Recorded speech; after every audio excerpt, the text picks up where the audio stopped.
আমরা রান্না করার সময় আলুর খোসা সবাই ফেলে দিই। আবার যদি খোসাসহ রান্না করা হয়, খাওয়ার সময় সে খোসাও ফেলে দিয়ে তারপরে খায়।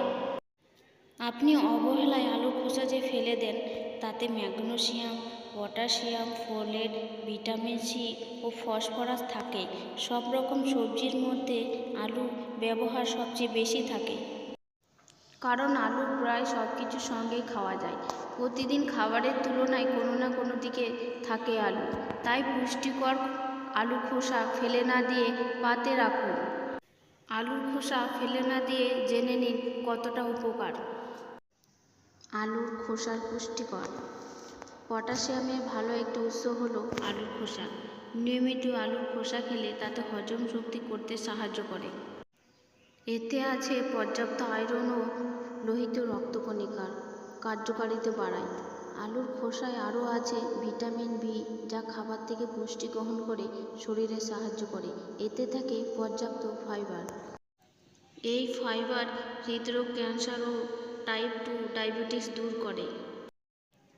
হাড়ের নানান সমস্যায় ভোগেন অনেকে।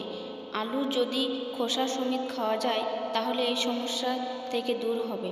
আলুর খোসায় আছে খনিজ, যা হাড় শক্ত ও সুস্থ রাখতে সাহায্য করে। এতে থাকে ম্যাগনেসিয়াম, যা হাড় সুস্থ রাখে। আলুর খোসা হাড়ের ঘনত্ব বজায় রাখে। মেনোপজের ওপর অস্টিওপোরোসিস নারীদের ঝুঁকি কমাতে সাহায্য করে। নাম্বার 3, হৃদরোগের ঝুঁকি কমায়। হৃদরোগের ঝুঁকি কমাতে নিয়মিত আলুর খোসা খাওয়া উচিত।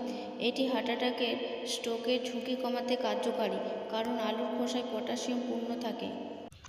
4 নম্বর হচ্ছে ডায়াবেটিস দূর করতে। ডায়াবেটিস এক নারী ঘাতক নাম। এই ঘাতক থেকে দূরে থাকতে খেতে পারেন আলুর খোসা।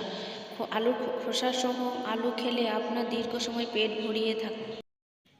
আলুর খোসায় ফাইবার ছাড়া আছে অনেক গুরুত্বপূর্ণ উপাদান, যা রক্তমাত্রা নিয়ন্ত্রণ করতে সাহায্য করে। এর ফলে দূরে থাকে ডায়াবেটিস।